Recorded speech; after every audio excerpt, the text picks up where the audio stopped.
Graça e paz, irmãos, dando continuidade ao nosso estudo do livro de Gênesis. Esses dias estamos estudando o Pentateuco.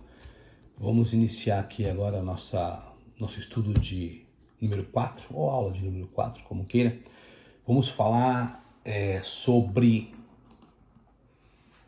o propósito de Deus para o homem. Então estamos lendo o livro de Gênesis esses dias. Vamos ler Gênesis capítulo 1, verso 26 e 28. Amém? Vamos aqui abrir a Bíblia em Gênesis capítulo 1, verso 26 e 28. Vamos ler para iniciar nosso estudo, falando sobre o propósito de Deus para o homem.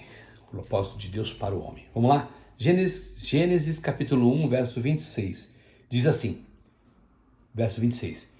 E disse Deus, façamos o homem, o ser humano, a nossa imagem conforme a nossa semelhança. Tenha ele domínio sobre os peixes do mar, sobre as aves do céu, sobre os animais domésticos, sobre toda a terra e sobre todos os animais que rastejam pela terra. Verso 27. Assim, Deus criou o ser humano à sua imagem, a imagem de Deus o criou. Homem e mulher os criou. 28. E Deus os abençoou e lhes disse, sejam fecundos, multipliquem-se, encham a terra e sujeitem a terra. Tenham domínio sobre os peixes do mar, sobre as aves do céu, sobre todo animal que rasteja pela terra. Gênesis 1, do 26 a 28. Amém, irmãos? Vamos lá, então. Que o Senhor nos ajude nesse momento, que o Senhor possa falar melhor nos nossos corações, que o Espírito Santo nos ilumine, nos dê sabedoria, nos capacite e continue nos guiando a toda a verdade, como diz lá no livro de João. Amém? Então, irmãos, o Senhor ele não faz nada sem propósito. Tudo que Deus cria com propósito. Deus não faz nada solto. Tudo que Deus criou, tudo que Deus fez, Ele fez para um propósito. E com o homem não é diferente, né? O Senhor tem um propósito, de Deus para mim, para você. Deus não te fez para você nascer, crescer, né? Estudar, comer e morrer. Deus não criou tubo, né? Come, bebe, solta, come, bebe, descarrega e depois morre. Não, Deus criou o homem para um propósito. E o principal propósito de Deus foi ter o homem para... Presta atenção. O principal propósito de Deus foi ter o homem para expressá-lo e representá-lo. Foi o que acabamos de ler. Então Deus criou o homem com um propósito principal de expressar a Deus e de representar a Deus aqui. Amém? Deus é apenas um. Mas disse, como acabamos de ler, façamos, não é? O homem era apenas um, mas disse, dominem, não é isso? Dominem, Deus falou, dominem sobre os peixes do mar, sobre as aves do céu, sobre todo animal que se rasteja, dominem sobre a natureza, sobre os animais. De todos os animais, irmãos, se diz que foram criados conforme a sua espécie, não é? Deus ele vai criando e vai dizendo lá nos versículos anteriores de Gênesis 26 e 28, você lendo, você já leu o capítulo de Gênesis que eu creio, está lendo e meditando na palavra, de todos os animais, de todos os animais, Deus diz que foram criados conforme a sua espécie, mas do homem se diz que foi criado, foi feito semelhante a Deus. Isso é poderoso. De todos os animais foi feito conforme a espécie, mas do homem foi feito semelhança a Deus. Olha que coisa poderosa. E qual o propósito, né? O Senhor fez o homem com um propósito. Primeiro propósito assim que a gente vê na palavra de Deus, que nós lemos, eu anotei aqui. Primeiro propósito que Deus fez o homem. Deus fez o homem para ele ser o quê? Para ser um vaso. Para ser um vaso. Segundo, para ser um instrumento. Amém? E aqui o terceiro, para refletir imagem, para expressar imagem e domínio. Então tá. Então Deus fez o homem para ser um vaso, para ser um instrumento e para expressar imagem e domínio, de acordo com o que nós lemos aqui nesses dois versículos do capítulo 1 de Gênesis, do 26 ao 28. Amém? Então Deus fez o homem para ser um vaso, para ser um instrumento e para expressar imagem e domínio. Para ser um vaso, irmão, né? Nós somos vasos de Deus, eu e você. Você é vaso de Deus, eu sou o vaso de Deus. Deus, ele quer ser o quê? O conteúdo desse vaso. Amém? Assim como as garrafas foram feitas para conter água, nós fomos feitos para conter a Deus. Somos vasos de barro contendo a glória, a presença de Deus.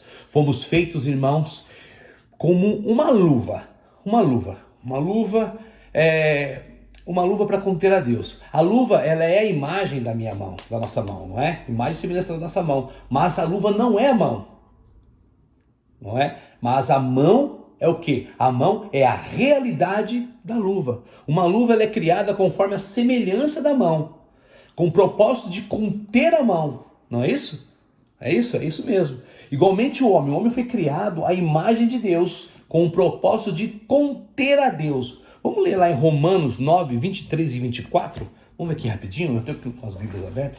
Vamos ler Romanos para a gente compreender melhor. Romanos 9, capítulo 9, versículo 23 e 24, né?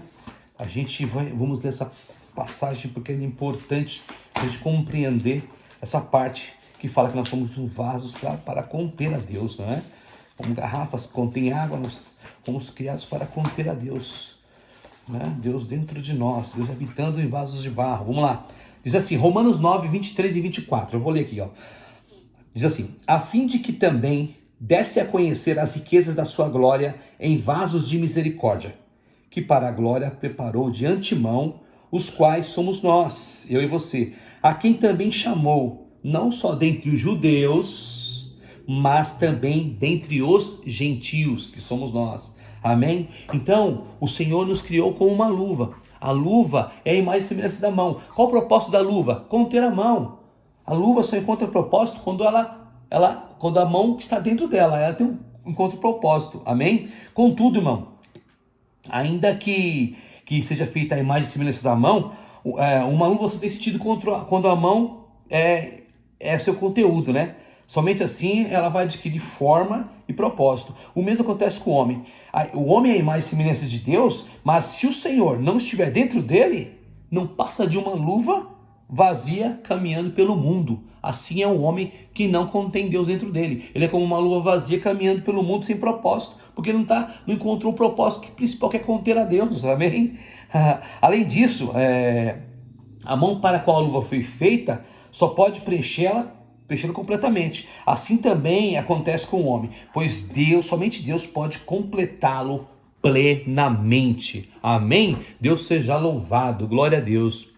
O homem, ele foi criado à semelhança de Deus, à imagem de Deus. Deus é espírito.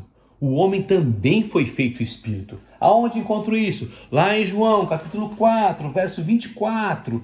Lá você vai encontrar isso, que Deus, ele é espírito e o homem também foi feito espírito. O homem foi criado à semelhança de Deus nesse sentido. Deus é espírito e o homem é espírito. Deus é espírito e o homem também foi feito espírito. Lá em João, capítulo 4, verso 24, diz assim, vou ler rapidamente. Deus é espírito e importa que os seus adoradores o adorem em espírito e em verdade. 1 Tessalonicenses 5:23, o mesmo Deus de paz vos santifique em tudo, e o vosso espírito, alma e corpo sejam conservados íntegros e irrepreensíveis na vinda de nosso Senhor Jesus Cristo. O homem é vaso de Deus e, segundo a Bíblia, é formado por 3 partes. O homem ele é um espírito, ele possui uma alma e habita num corpo. O corpo é a parte física do homem e foi criado para conter as coisas da esfera material. É a parte mais superficial. A alma é a psique, é a mente, é os sentimentos, é a vontade, é a parte psicológica, entendeu? Foi criada para contratar as coisas do mundo. O psíquico é uma parte mais profunda que o corpo. O espírito é a parte mais profunda do homem. Aleluia.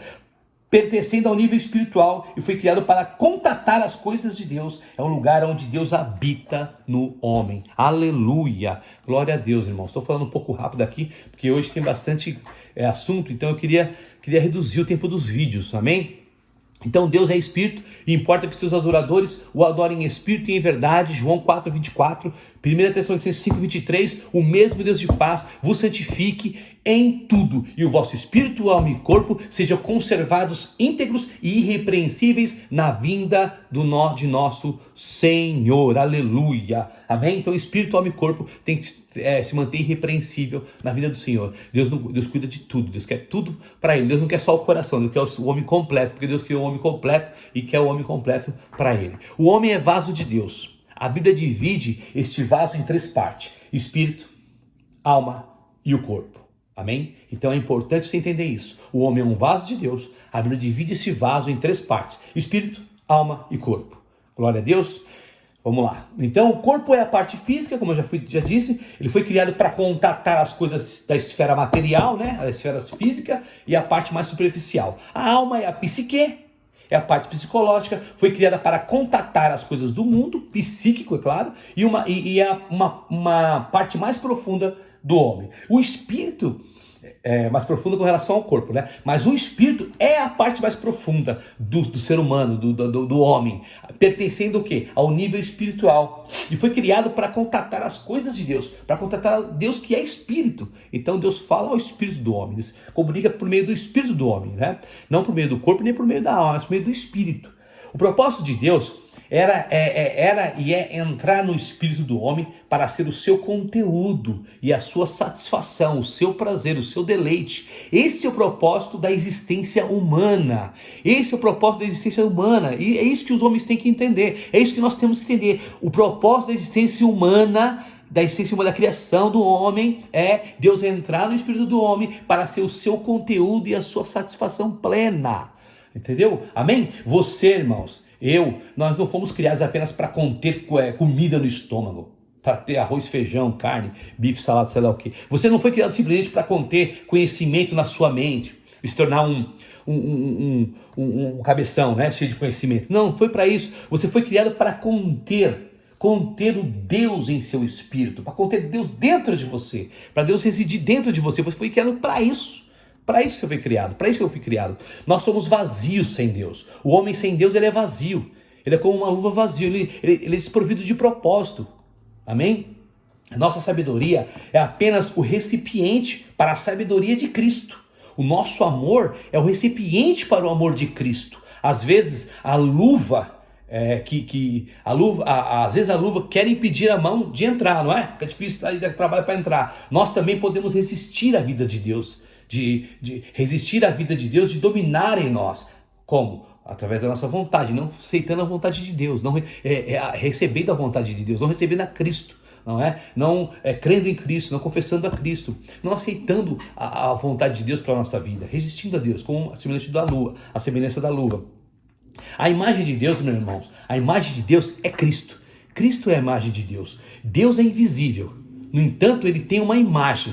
A imagem de Deus é Cristo. Aonde você vai ver isso? Colossenses 1,15, João 1,18, Hebreus 1,3. Você lendo esses textos que eu acabei de falar, você vai entender, vai compreender em nome de Jesus que Deus é invisível, no entanto ele tem uma imagem. E a imagem de Deus é Jesus Cristo, o Cristo. Amém? Nos quais, lá em 2 Coríntios 4,4 diz, nos quais Deus, o Deus desses séculos, né, cegou o entendimento dos incrédulos, para que lhes não resplandeça a luz do evangelho da glória de Cristo, o qual é a imagem de Deus. Aleluia.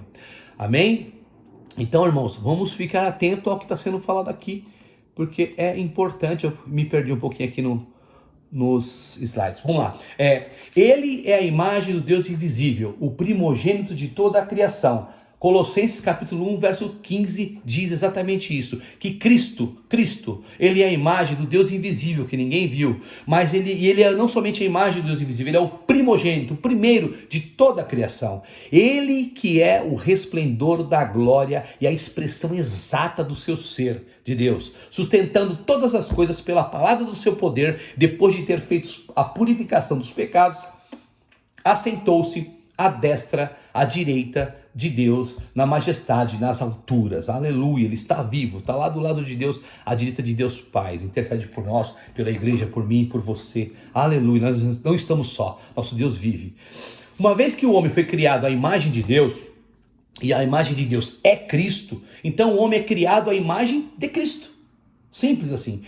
Todavia, porém, entretanto, contudo, um dia Cristo veio à terra, para cá, para essa terra, e se fez o quê? Semelhante ao homem. Filipenses 2, do 6 ao 8. Lê lá. Quem foi feito a imagem de quem? Quem foi feito a imagem de quem? É recíproco, é recíproco. Cristo se fez homem para que pudéssemos ser como ele é, para que pudéssemos receber a vida de Deus, assim como a luva recebe a mão. Aleluia! Coisa linda, hein? A palavra de Deus é poderosa, amém? Primeira coisa, segunda coisa, para ser instrumento. O homem também, ele tem a função de ser um instrumento, além de ser um vaso, não é? Deus também criou o homem para ser o quê? Um instrumento. Então, para ser um vaso para conter a Deus, amém? Para conter a Deus, a semelhança de uma garrafa contém água, uma luva contém uma mão. Deus, se você não tem, Deus está dentro de você, habitando dentro do seu espírito, você está vazio, desprovido de propósito. É como uma luva vazia, não tem um propósito. Então, segunda coisa, é para ser um instrumento. Deus criou o homem para ser um instrumento. O homem também tem a função de ser um instrumento nas mãos de Deus. Deus disse para o homem dominar. Num certo sentido, nós somos criados para quê? Para resolver um problema de Deus, num certo sentido. Antes da criação do homem, Lúcifer já tinha caído e tornado-se Satanás, não é? O anjo, o querubim, foi expulso, e aí passou de querubim ungido, ele foi expulso por conta da sua rebelião e passou a ser Satanás. Ele foi lançado na terra, e esta o quê? Se tornou o único lugar no universo onde a autoridade de Deus é questionada. Então, no céu, Deus não é questionado. No céu, ninguém questiona Deus. Na terra, é o único lugar onde a autoridade do Senhor, a autoridade do Eterno é questionada, é na terra, por conta que Satanás, ele foi expulso para cá, veio aqui para baixo. Deus deu ao homem a autoridade para exercer o domínio como se fosse Deus, embora não seja Deus. Qualquer um que visse Adão saberia que ele representava a Deus, pois ele era semelhante ao Altíssimo. Conserve na sua mente as duas palavras mais importantes aqui, irmão. Guarde na sua mente aí, na sua cabeça, as duas palavras mais importantes. Grave essas palavras: imagem e domínio. Imagem e domínio são as duas palavras mais importantes. Por quê? Porque eu tenho imagem, então eu exerço domínio. Se eu não tenho imagem, eu não consigo exercer domínio. Então eu tenho imagem, eu exerço domínio. Eu não tendo imagem, eu não consigo exercer domínio. Imagem é para expressar. A imagem expressa alguma coisa, né? Imagem, ela expressa o quê? Domínio. É para exercer o quê? Autoridade e ter um reino. Entende? A gente vai entender melhor mais para frente aqui, A intenção de Deus, irmão, ela fica evidente quando nós vemos as ordens de Deus dadas a Adão, não é? Conforme a gente lê o texto o capítulo 1 de Gênesis 26 e 20, o verso 26 e 28, aí quando você lê ali a intenção de Deus, ela fica evidente quando Deus dá as ordens, por conta das ordens que Deus deu a Adão. Qual foi as ordens? Primeira ordem: crescer e multiplicar. Crescer e multiplicar. Crescer e multiplicar. Sujeitar, dominar e guardar. São 5 ordens que Deus dá nesses 2 versículos que a gente leu. E a gente vendo essas ordens, a gente consegue, fica evidente, né, a intenção de Deus. Crescer e multiplicar, sujeitar, dominar e guardar. Vamos ver cada uma delas. Crescer e multiplicar. Nós sabemos que o Senhor Jesus veio para cumprir aquilo que Adão falhou em cumprir. Adão era alma vivente, mas Jesus é espírito vivificante. Ou seja, as ordens para Adão seriam cumpridas na esfera natural. Hoje, Cristo Hoje em Cristo, as mesmas ordens são cumpridas na esfera espiritual. Todos nós recebemos a ordem de crescer e multiplicar. Você vai ler em Mateus 28, 19 e 20, Marcos 16, 15. Então todos nós hoje recebemos a ordem de crescer e multiplicar. Essas ordens são que espirituais. Amém?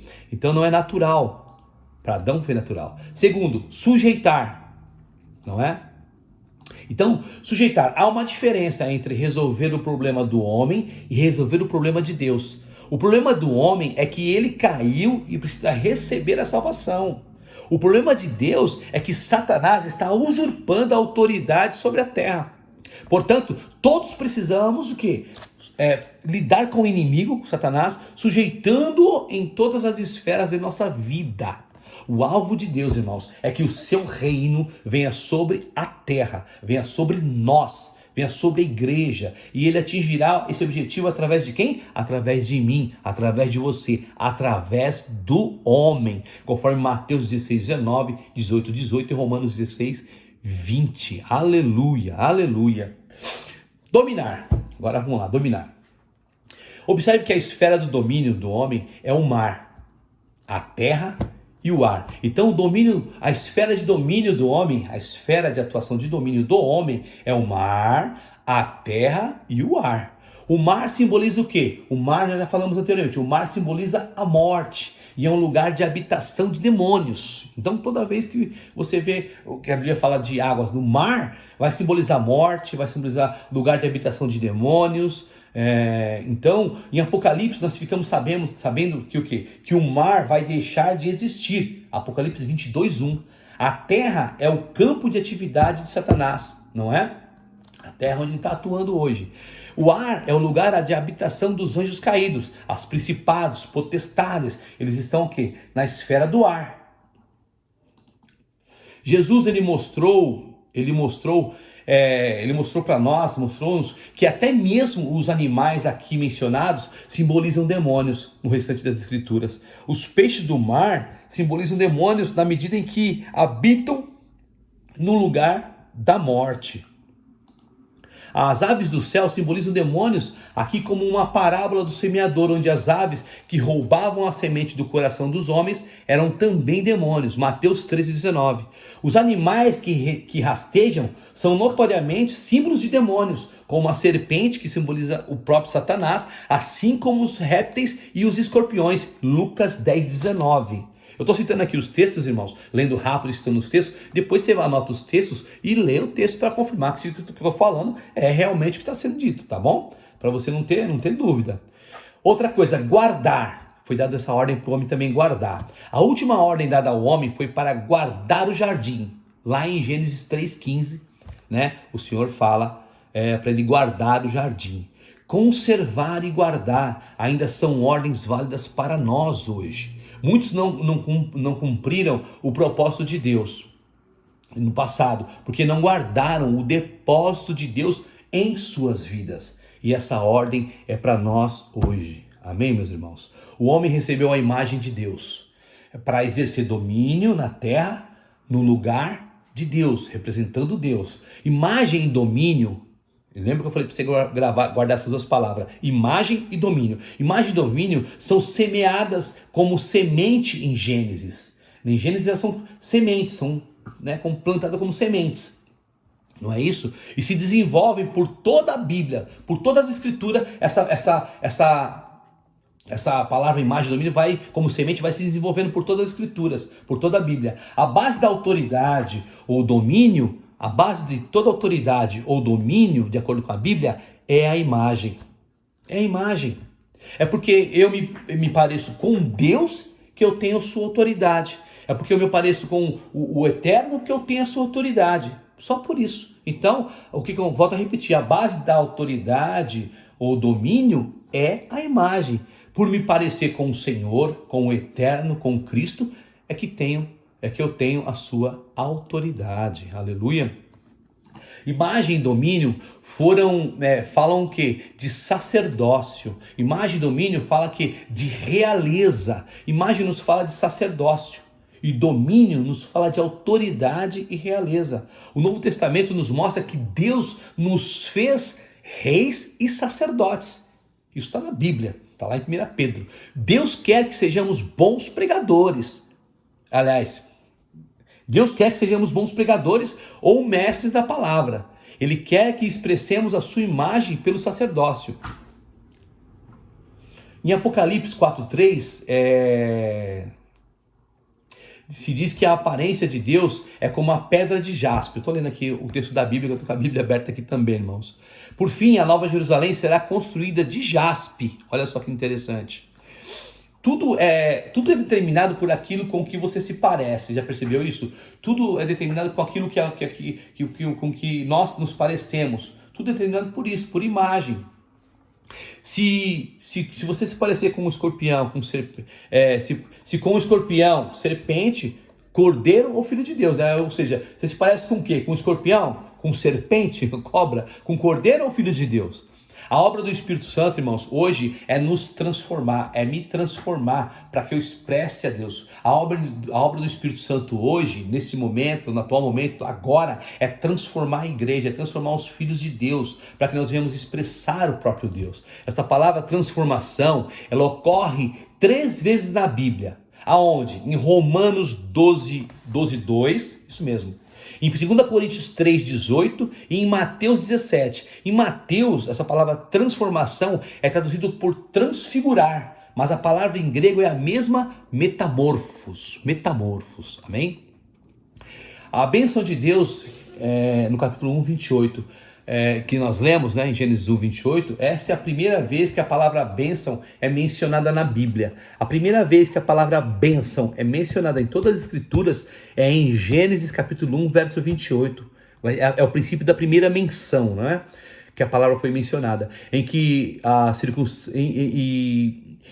aí surge uma pergunta, né? Em que circunstâncias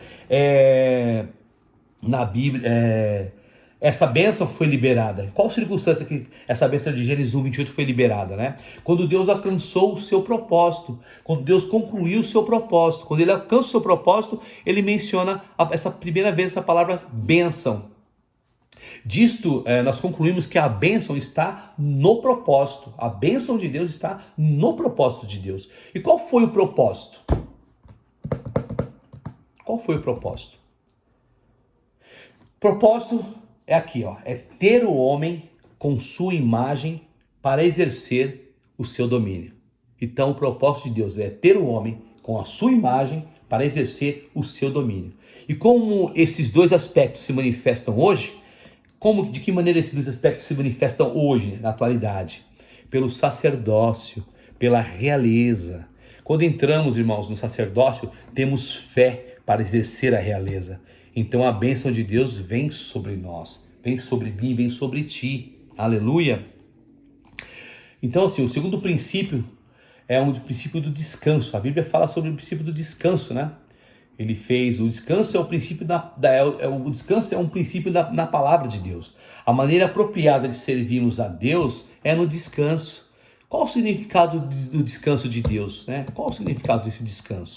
Deus descansou não porque estivesse cansado, porque Deus não se cansa, mas porque ele estava plenamente satisfeito com a obra, com tudo que ele criou. Então, por isso que ele esse descanso. Então, é a satisfação de Deus. A satisfação de Deus está ligada com o seu propósito consumado, com o seu propósito completado, acabado. Deus havia planejado ter o homem com a sua imagem para exercer o domínio. Amém? Então ele descansou. Em Gênesis 1:31, Deus disse que tudo era muito bom. Ele termina assim o último versículo do capítulo 1. E Deus diz que tudo era muito bom. Deus somente disse isso no dia sexto, no sexto dia, porque foi ali que o homem foi criado. Se nós desejamos, irmãos, entrar no descanso, temos de cumprir estas duas condições: satisfação e propósito. Amém? Deus seja louvado. Espero que os irmãos tenham compreendido o que nós comentamos aqui, o que nós falamos. Que o Senhor nos ajude melhor, que o Senhor nos dê sabedoria, que você possa nesses dias crescer em conhecimento. Eu encerro por aqui essa quarta aula, não é?